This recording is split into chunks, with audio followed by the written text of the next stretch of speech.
নতুন বেইদো navigation satellite উৎক্ষেপণ করেছে চীন। স্থানীয় সময় বুধবার সকাল 10টা 49 মিনিটে দক্ষিণ পশ্চিম চীনের সিচুয়ান প্রদেশের ছিচাং স্যাটেলাইট লঞ্চ সেন্টার থেকে এই স্যাটেলাইট উৎক্ষেপণ করা হয়। লং মার্চ 3B ক্যারিয়ার রকেটের মাধ্যমে স্যাটেলাইটটি উৎক্ষেপণ করা হয়। স্যাটেলাইটটি কক্ষপথে প্রবেশ করার পরে এবং ইন অরবিট পরীক্ষাগুলো সম্পূর্ণ করার পর বেইদো নেভিগেশন স্যাটেলাইট সিস্টেমের সঙ্গে যুক্ত হবে।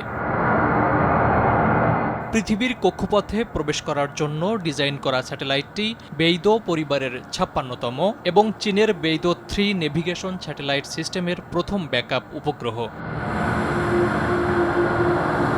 এই মিশনটি লং মার্চ ক্যারিয়ার রকেটের 473তম ফ্লাইট। ফারুক হোসেন, আরটিভি।